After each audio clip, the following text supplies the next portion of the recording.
Sejam bem-vindos ao programa Segurança e Cidadania. Hoje falaremos sobre os 30 anos da Constituição Federal de 1988. E para falar sobre esse importante festivo dia, contamos com a presença do juiz federal Eduardo Cubas. Doutor Eduardo Cubas, muito bem-vindo ao nosso programa. Pois é, eu fico realmente muito feliz pelo convite, estar aqui e, inclusive, celebrar essa data, que é uma data absolutamente a ser comemorada, né? Afinal de contas, estamos vivenciando um período um tanto quanto longevo em termos de estabilidade constitucional no Brasil. Então, é realmente uma data festiva, uma data para ser muito celebrada. Perfeito. E até muitas pessoas falam do cumprimento da Constituição, né, doutor Eduardo Cubas, mas que a redação da Constituição em si ela seria excelente, a chamada Constituição Cidadã, os direitos, se tudo que está lá fosse cumprido, nós teríamos um outro Brasil. Eu acho que temos que fazer, após 30 anos, fazer uma análise histórica, né? Não adianta a gente pontuar hoje o que é a Constituição e o que era a Constituição em 1988. Até porque é importante dizer que o que é uma Constituição? Como nasce uma Constituição? Uma Constituição ela nasce a partir ou de um momento de ruptura social, um momento em que a sociedade vê o fim de um ciclo constitucional. É claro que isso vai variar em termos de sociedades a sociedades, para o início de uma nova Constituição. Então tivemos lá, a partir daquela transição do momento do regime ali e tal, veio a nossa Constituição. Então, veja que interessante, a nossa Constituição ela trouxe, dada a sua característica de ser uma Constituição extensa, né, o que nós chamamos uma Constituição que abarca, né, muitos dispositivos, não só por parte da estrutura do Estado, porque a Constituição visa isso, visa a organização de uma sociedade, sobretudo do Estado. E nesse tema de ruptura que o senhor colocou, ou seja, acredito que realmente a palavra-chave desse momento que nós vivemos, né, de eleições, de comemoração de 30 anos, é a palavra ruptura, né? Acredito que alguns anos atrás, se falasse de algumas pessoas que foram presas, grandes nomes, ninguém acreditaria que elas seriam. Sem dúvida. Então, não, mas eu acho... Não, mas a Constituição ela veio para isso, na verdade. Aí eu estou apenas retomando o finalzinho dessa sua primeira pergunta.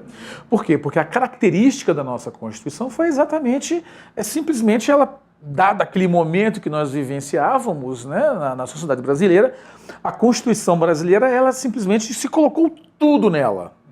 Se colocou desde, por exemplo, direitos que são que não necessariamente devem estar numa Constituição, até, obviamente, aos direitos mais supremos que dizem respeito às garantias individuais. Por exemplo, até direitos trabalhistas, que poderiam prever que existia e deixava para a lei. Exatamente. Mas trouxeram para a Constituição que é para garantir que eles teriam... Exatamente. Então, isso foi o reflexo de um momento tanto político, que vive, né, no Brasil ali, pegou justamente aquele momento de ruptura, da queda do muro, da queda do comunismo. Na verdade, é uma queda formal, porque, lamentavelmente, o comunismo ainda busca viver e reviver na sociedade atual, o que é um retrocesso absoluto.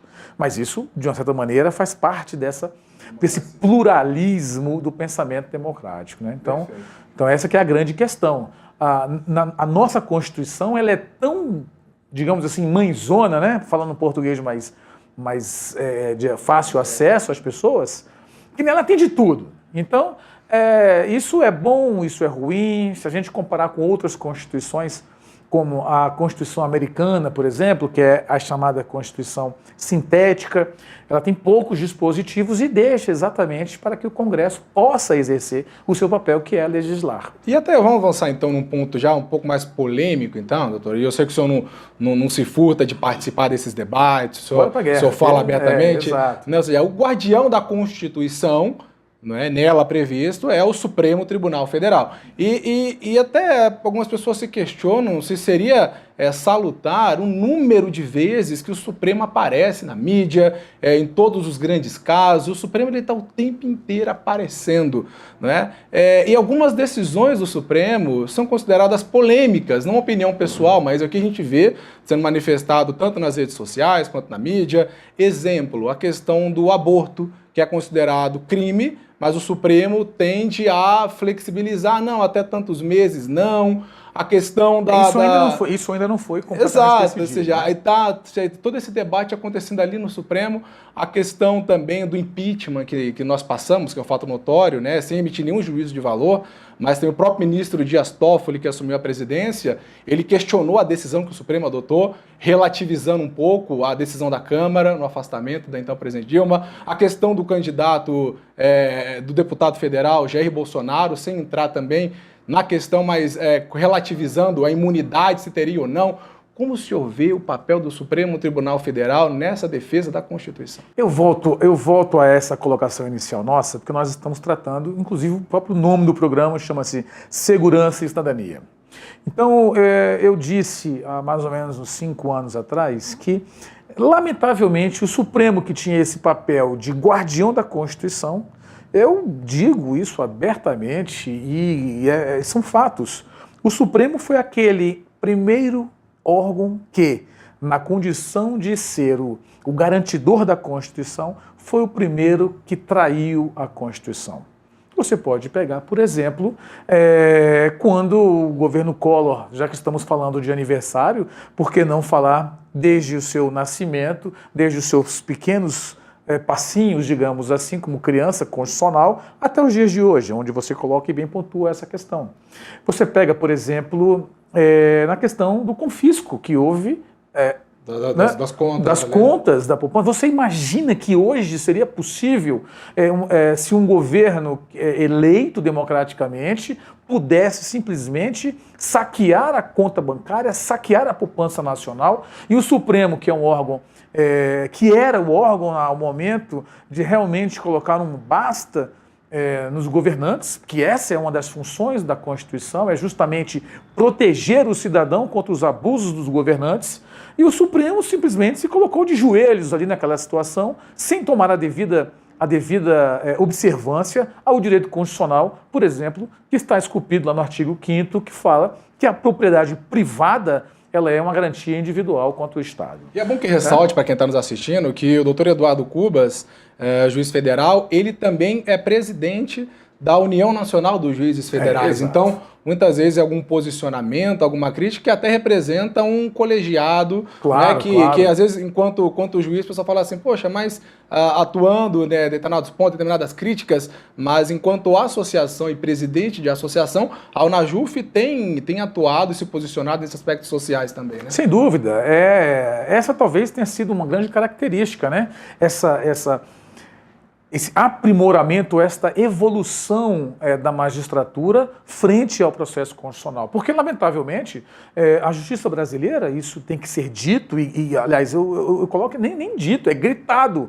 Ela é uma das poucas magistraturas do mundo, eu acho que talvez a única magistratura do mundo, cuja norma de organização ainda é lá do tempo do que chamam do tempo da ditadura, a lei Alomã, que é de... Agora, assim, sendo bem objetivo, assim, qual que o senhor entende que deveria ser o papel do Supremo, então? O que poderia mudar? A forma de escolha, por exemplo, o Supremo é um tribunal político, né? Ou seja, a pessoa vai crescendo ali, ou o juiz vai crescendo na carreira dele, ou então entra pelo 5º constitucional, advogado no tribunal, vai crescendo, mas para chegar no Supremo, a pessoa fala, nem precisaria ser da carreira jurídica, isso, né? Basta notar então, saber jurídico. Notável saber jurídico. Então, poderia colocar alguém de fora. O senhor concorda com essa composição, com essa forma? O problema não é, muitas vezes, a estrutura normativa. O problema é como as instituições se comportam frente a elas.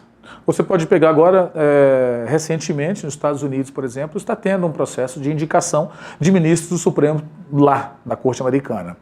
E isso está sendo feito de uma maneira ampla, uma discussão profunda da sociedade. Estão esmiuçando a vida lá do indicado, inclusive agora começam a encontrar fatos em relação a essa pessoa, fatos que ele tinha comportamentos de natureza íntima com mulheres e tal. Então você veja o nível de discussão que o Senado da República, o Senado lá americano tem a uma indicação dessa ordem, até porque a similaridade, a igualdade que se tem com o Supremo daqui e com o de lá, é que os cargos são vitalícios, vão até 75 anos, com a diferença que lá é vitalício mesmo, é até a morte, querendo for, e sendo aqui tem a limitação até os 75 anos, que foi inclusive uma PEC, essa PEC da bengalinha foi um absurdo. Lá a participação é muito maior nessa escolha, né? Aqui, o presidente coloca... Claro, aqui você tem candidato, como você colocou, o Toffoli, inclusive, que foi reprovado em 2 concursos da magistratura, e para juiz, né? Quer dizer,